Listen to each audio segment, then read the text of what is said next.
الصبح بدا من طلعته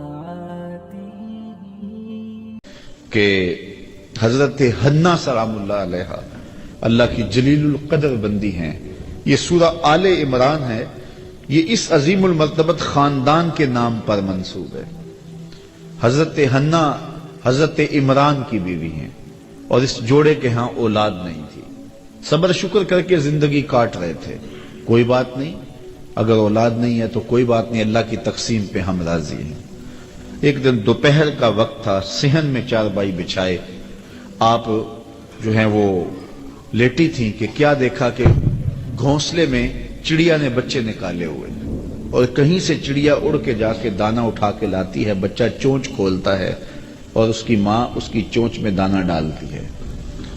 بچے اور ماں کا یہ پیار دیکھا تو حضرت حنا کا دل چوٹ کھا گیا اور عرض کی مالک تو نے جانوروں کو بھی بچے دیے ہیں اور وہ بھی ان سے پیار کرتے ہیں، تو میں اولاد سے محروم ہوں. میرے مالک اگر تو مجھے اولاد دے تو بیت اللہ کے لیے اسے وقف کر دوں گی.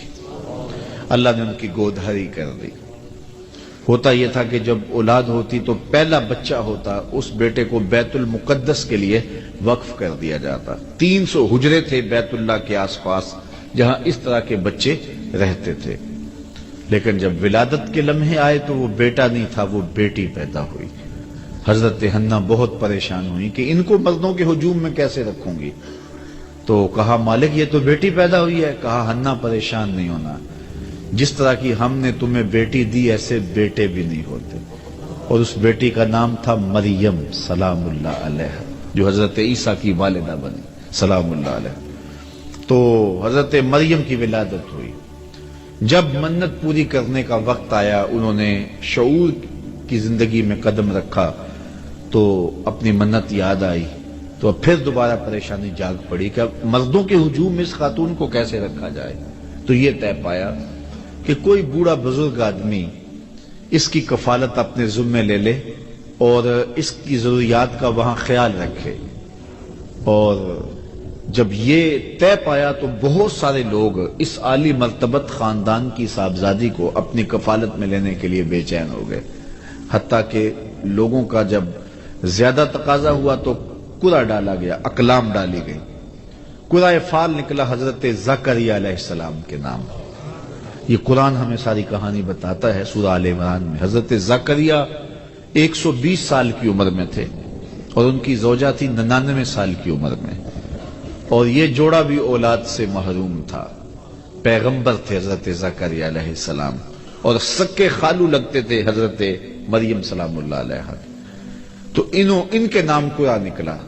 تو حضرت مریم کو انہوں نے بیت المقدس کے آس پاس ایک متعینہ حجرے کے اندر ٹھہرا دیا، مصلی بچھا دیا اور ضرورت کی چیزیں انہیں باہم پہنچانے لگے. حضرت مریم دن کو روزہ رکھتی اور رات کو عبادت میں بسر کر دیتی. حضرت زکریا ان کا خیال رکھتے، ضروریات کو پورا کرتے. جب کہیں جانا ہوتا تو حجرے کا دروازہ باہر سے بند کر دیتے، تالا لگاتے اور چلے جاتے. ایک دفعہ تالا لگا کے کہیں گئے تھے، واپس آتے ہوئے دیر ہو گئی اور افطار کی گھڑیاں آ گئیں. سارا دن روزے سے تھی حضرت مریم. تو حضرت زکریا وقت پہ پہنچ نہ پائے. دل میں بڑی تشویش تھی کہ بیٹی نے روزہ کھولنا ہے اور میں پہنچ نہیں پایا اور افطاری نہیں دے سکا. خیر جلدی جلدی گئے، جا کے دروازہ کھولا. وجد عندها رزقا. دروازہ کھولا تو کیا دیکھا، وہاں بے موسم پھل پڑے ہوئے. تو حضرت زکریا بڑے پریشان ہو گئے کہ اندر سے کوئی باہر نہیں آ سکتا، باہر سے کوئی اندر نہیں جا سکتا، تالا لگا ہے، دروازہ مقفل ہے، اور پھر پھل اور وہ بھی بے موسم میں. قال یا مریم ان لک ھذا. اے مریم یہ پھل کہاں سے آئے؟ حیرت سے کہا. تو حضرت مریم نے جواب دیا کہ یہ میرے رب نے مجھے عطا کیے اور وہ جس کو چاہتا ہے بغیر حساب کے عطا کرتا. اب حضرت زکریا علیہ السلام کا میں نے بتایا 120 سال عمر تھی اور ان کی زوجہ کی عمر 99 سال تھی اور یہ جوڑا بھی اولاد سے محروم تھا. اب بے موسم پھل جب حجرہ مریم میں اترتے ہوئے دیکھے تو حضرت زکریا کا دل بھی چوٹ کھا گیا. ہنالک دعا زکریا ربہ. حضرت زکریا نے وہیں کھڑے ہو کے دعا مانگنا شروع کر دی. مالک جب تو اپنی بندی کو بے موسم پھل دے سکتا ہے تو مجھے بے موسمی اولاد نہیں دے سکتا؟ میرے شجر عمر پر بھی اولاد آنے کا موسم بیت گیا ہے، لیکن یہاں بے موسم پھل تو نے دیے ہیں تو مجھے بھی اولاد کا پھل بے موسمہ تو عطا کرنے پہ قادر ہے۔ وہیں کھڑے ہو کے حضرت سیدنا زکریا دعا مانگنے لگے۔ پھر کیا ہوا؟ ان کی دعا رد کر دی گئی۔ کس عمر میں دعا مانگ رہے ہو؟ کہاں مانگ رہے ہو؟ بیت اللہ سامنے ہے، صخرہ کے پاس کیوں نہیں جاتے؟ حجرہ مریم میں ایک ولیہ کے پاس کیوں مانگ رہے ہو؟ نہیں، بلکہ کیا ہوا؟ فنادتہ الملائکہ، وہ ابھی وہو قائم یصلی فی المحراب، وہ وہاں حجرے میں کھڑے ہو کے دعا مانگ ہی رہے تھے کہ فرشتوں نے آ کے ندا دی، ان اللہ یبشرک بیحییٰ، اے زکریا تمہیں مبارک ہو، ہم تمہیں یحییٰ کی بشارت دیتے۔ تو بے موسم پھلوں کا آنا یہ کرامت ہے اللہ کی ولیہ حضرت مریم سلام اللہ علیہا کی۔ اور پھر یہ بات سمجھ میں آئی کہ جہاں اللہ کی رحمتیں اترتی دیکھی جائیں وہاں دعا مانگی جائے، اور وہاں مانگی ہوئی دعائیں پھر رد نہیں ہوتی ہیں، اور حضرت زکریا وہاں کھڑے ہو کے دعا مانگتے ہیں۔ تو اولیاء اللہ کی کرامتیں بھی برحق، اور پھر اگر اولیاء اللہ کی قربت میں جا کے ہم رب سے دعا مانگیں تو لوگ کہتے ہیں یہ شرک ہو گیا۔ یہ شرک نہیں ہوا، جہاں رحمتوں کو اترتا دیکھے وہاں دعا مانگی جاتی ہے، اور وہاں دعا مانگی جائے تو پھر رد نہیں کی جاتی۔ اللہ اکبر۔ اور آئیے قرآن مجید میں اللہ نے ایک دوسرا واقعہ بیان کیا ہے۔ حضرت سلیمان علیہ السلام جلیل القدر نبی ہے، اور آپ کا تخت ہوا پہ اڑتا تھا، پوری دنیا پہ حکومت کی ہے۔ آپ کے درباری پرندوں میں سے ایک پرندے کا نام ہدہد تھا، اور وہ مختلف جگہوں کی خبریں لا کے آپ کو دیا کرتا تھا۔ قاصد پرندہ تھا آپ کا۔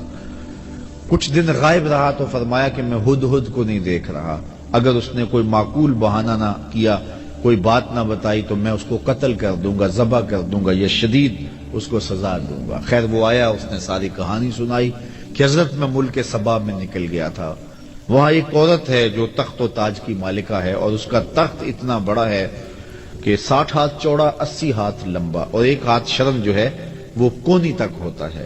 تو کہا اتنا لمبا چوڑا اس کا تخت ہے جو موتیوں سے مرصع ہے اور قیمتی دھاتوں سے بنا ہوا ہے، 7 حصاروں میں ہے، 7 جو ہے وہ دیواریں ہیں اس کے گرد، وہاں اس کی کچہری لگتی ہے، اور وہ لوگ سورج کو پوجتے ہیں۔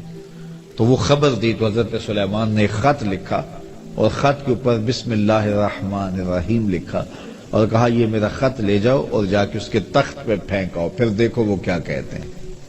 وہ ہدہد حضرت سلیمان کا دیا ہوا خط لے کے ملک سبا میں پہنچتا ہے، جو وہاں سے 1 مہینے کی مسافت پر تھا، اور وہاں جا کے اس نے وہ کاغذ کا ٹکڑا جس کے اوپر یہ لکھا ہوا تھا آپ کے خط کی عبارت وہاں پھینک دیا۔ اس خاتون نے جب خط اٹھایا دیکھا کہ پرندہ پھینک گیا ہے، تو کہتے ہیں نبوت کا جلال ہوتا ہے، تو جو ہی اس نے خط کو پکڑا تو اس کا بدن کانپنے لگا۔ خیر اس نے صنادید اپنی قوم کے سردار بلائے، اور وہ کہتے ہیں 12,000 سردار تھے، ان کو بلا کے کہا کہ میرے پاس ایک معزز خط آیا ہے، اور اس میں یہ لکھا ہے کہ فرما بردار بن کے میرے پاس آؤ، اب بتاؤ کیا کرنا ہے۔ قوم نے کہا، جو سردار تھے قوم کے، اس میں آیان سلطنت بھی تھے، وزراء بھی تھے، اس میں فوجی زعماء بھی تھے، عسکری قوتوں کے سربراہ بھی تھے، سارے لوگ تھے، سیاسی عمائدین بھی تھے، سارے لوگ تھے۔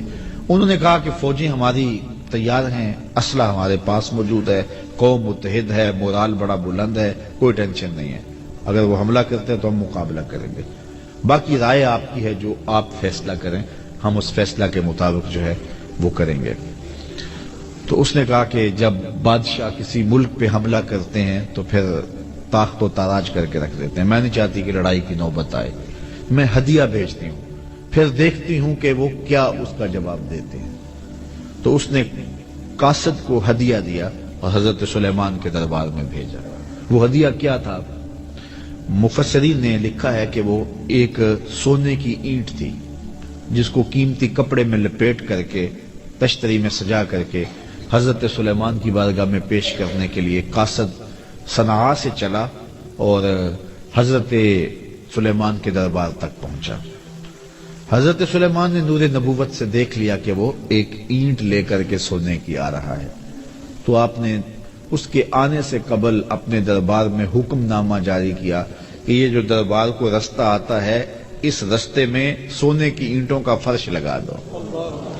وہ ایک اینٹ لے کے آ رہا تھا، کہا یہاں سونے کی اینٹوں کا فرش لگا دو۔ اللہ اکبر! وہ اس پہ نازاں تھا۔ حضرت عمر فاروق رضی اللہ تعالیٰ عنہ کے زمانے میں جب ایران فتح ہوا تو ایران کی جو عجوبہ روزگار چیزیں تھیں ان میں سے ایک چیز جو تھی جس پہ انہیں ناز تھا، جس پہ انہیں فخر تھا، وہ کیا تھا؟ بہار چین۔ ایک قالین تھا اور وہ اتنا قیمتی تھا اور وہ دربار شاہی میں بچھا ہوا تھا، اگر کسی کو اس قالین پہ بیٹھنا مل جاتا تو ساری زندگی ناز کرتا، میں بہار چین پہ بیٹھا ہوں جی۔ اور جب فتح ہوا ایران تو بہار چین بھی جو ہے وہ مال غنیمت میں آیا۔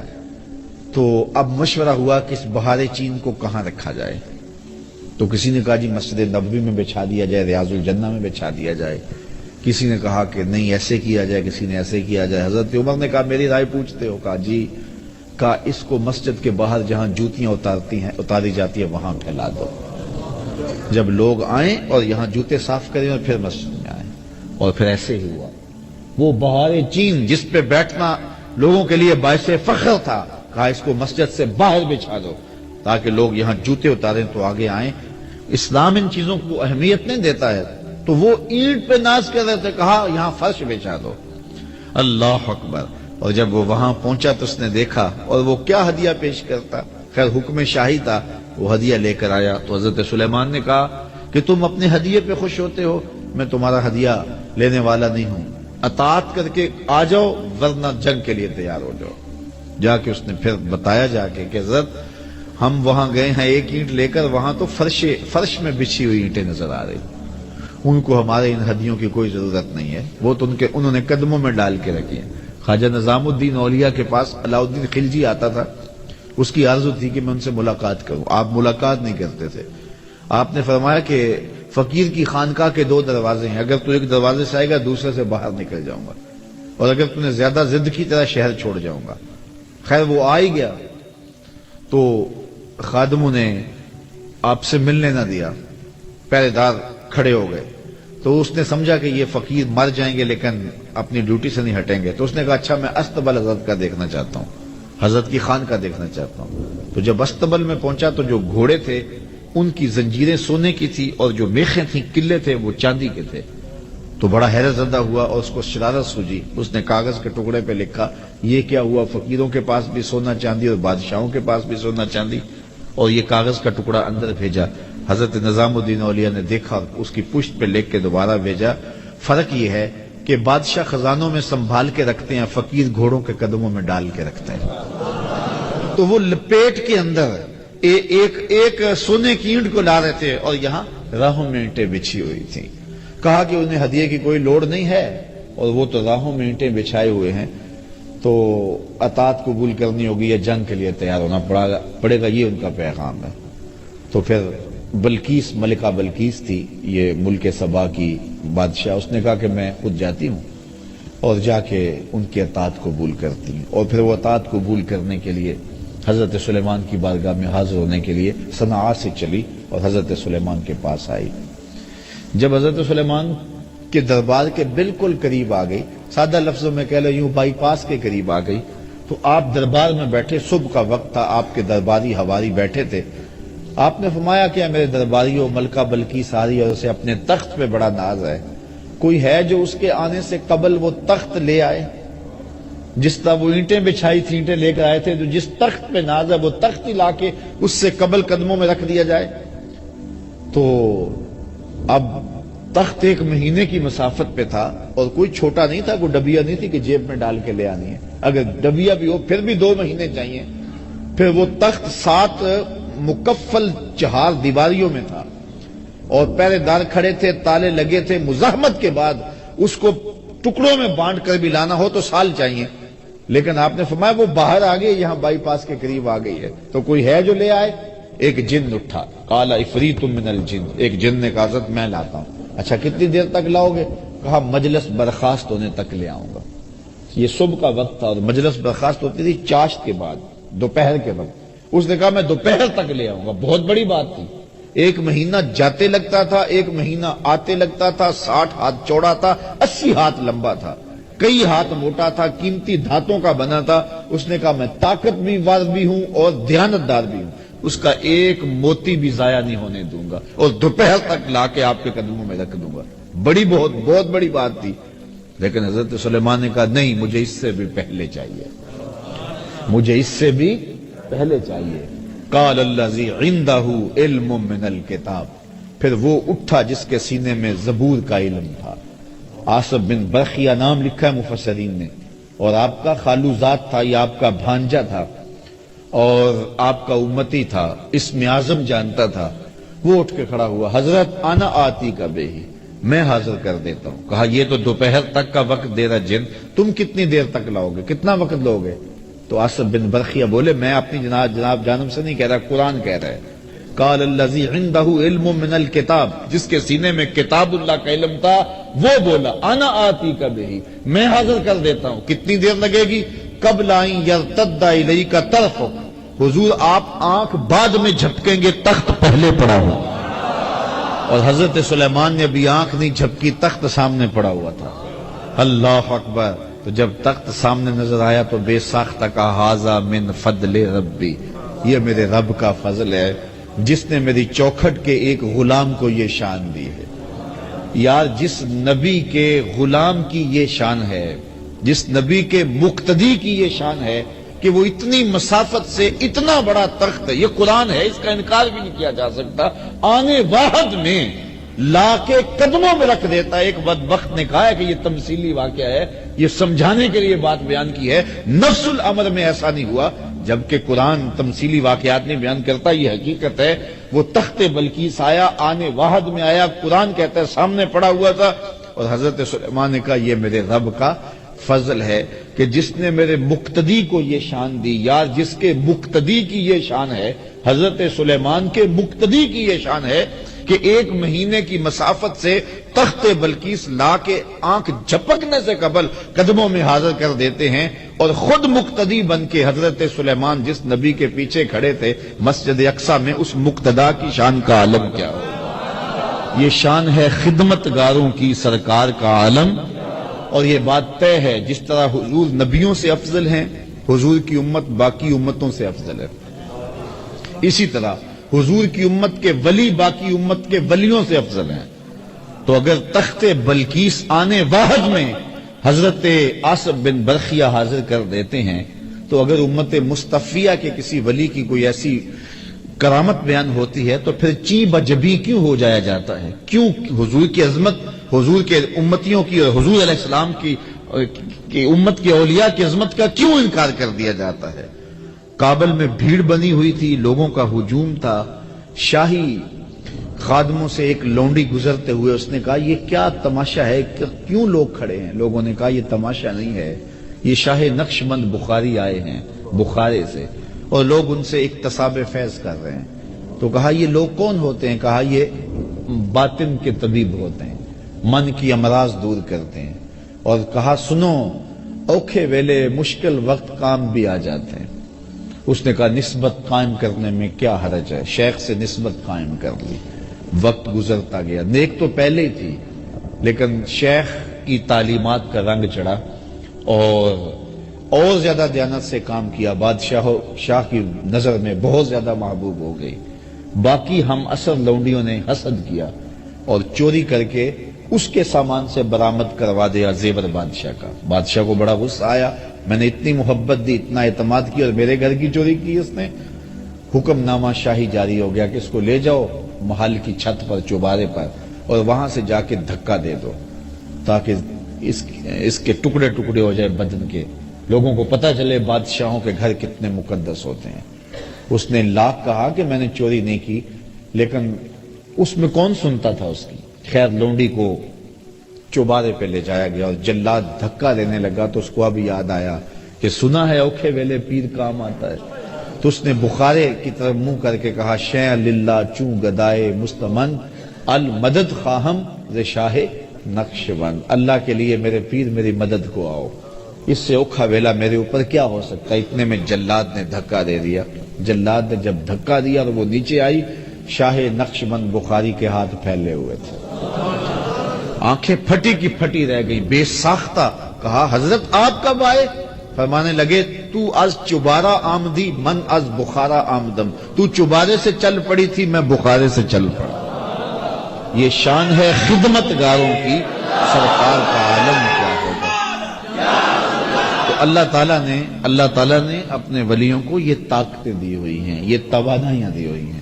تو کرامت کا انکار نہیں ہے، لیکن یہ بات ذہن میں رکھیں کہ اللہ کے ولی کی پہچان اور معرفت جو ہے وہ ایمان اور تقوی سے ہے، اور ان کا درس اور ان کی تگ و تاز، ان کی جد و جہد لوگوں کے ایمان کی مضبوطی اور تقوی کی صفات کو روحوں میں اتارنا اور باطن میں پیدا کرنا، یہ ان کا مشن ہے، یہی ان کی زندگی ہے.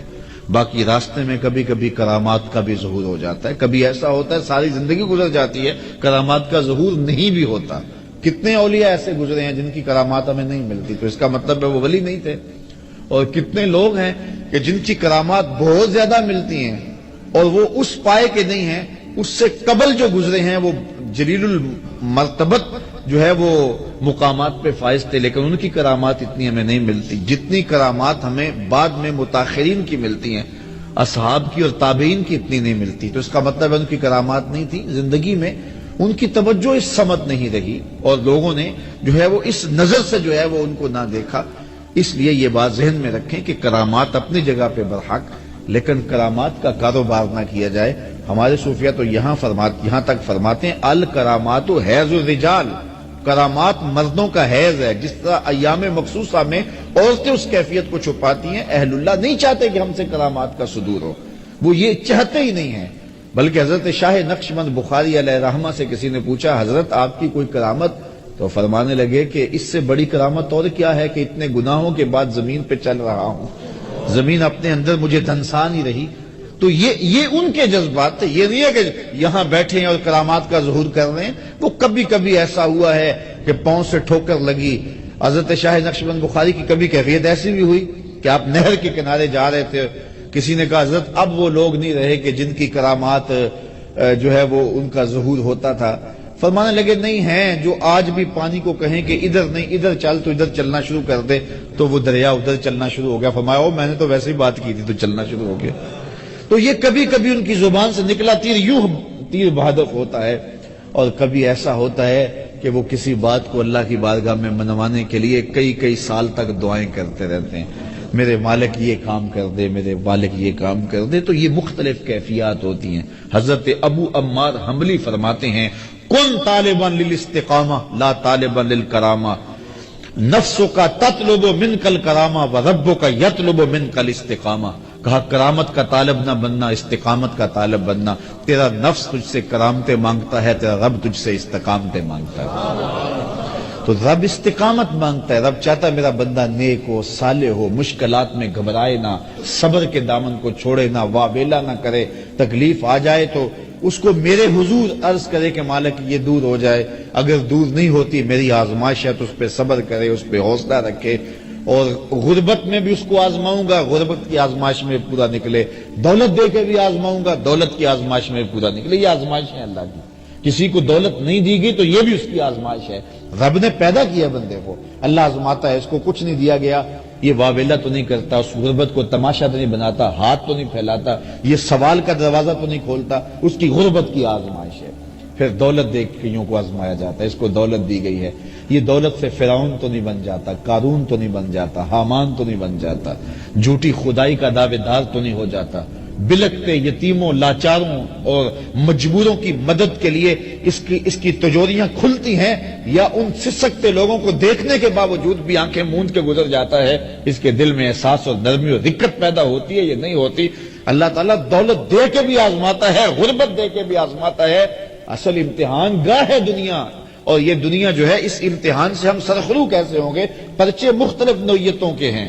کبھی پرچہ غربت کا ڈالا جاتا ہے، کبھی امارت کا ڈالا جاتا ہے، کبھی آزمائشیں، تکلیفیں، اذیتیں اور تکلیفیں دی جاتی ہیں.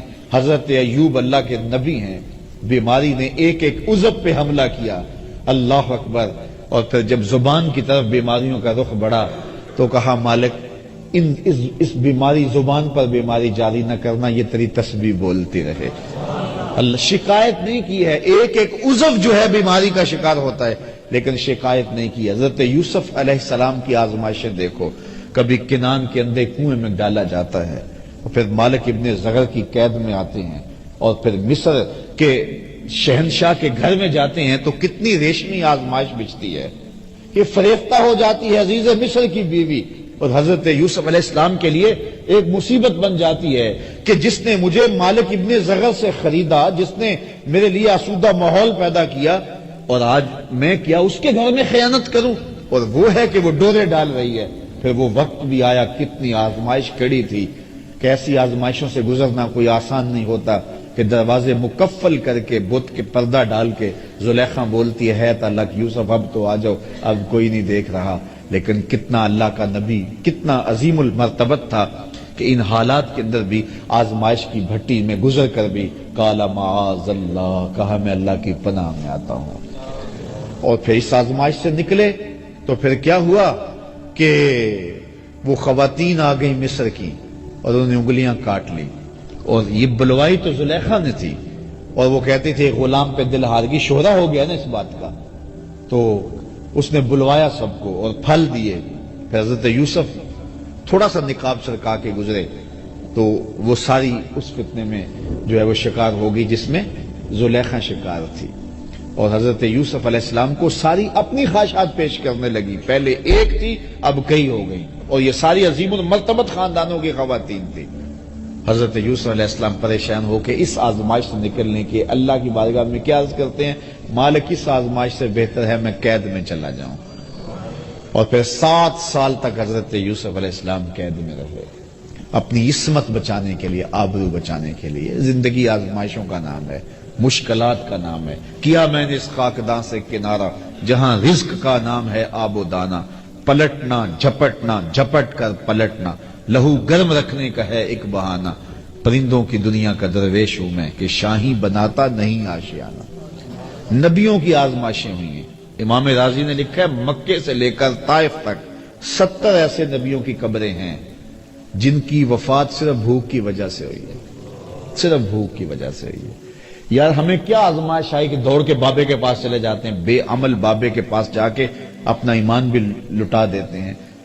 کتنی آزمائشیں آئی ہیں ان کے پاس، جلتی ہوئی چیخا میں پھینکا نہیں گیا، بیٹے کی گردن پہ چھری رکھنے کی آزمائش سے نہیں گزارا گیا، اور وادی غیر ذی زرع میں اپنے بیٹے کو چھوڑنے کی تلقین نہیں ہوئی۔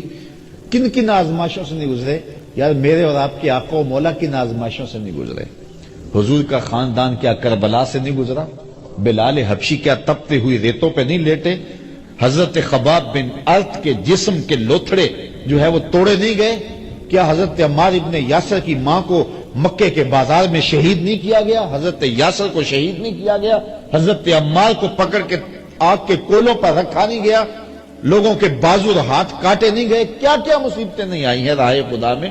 اور ہمیں کیا ہے، تھوڑا سا کام نیچے ہوا، تھوڑے سے گاہک کام آئے تو ہم پھر دوڑ گئے اور وہ شرکی عقائد میں مبتلا ہو گئے۔ اپنے آپ کو مضبوط کریں، اللہ تعالیٰ پر توکل کریں، اللہ پر بھروسہ کریں۔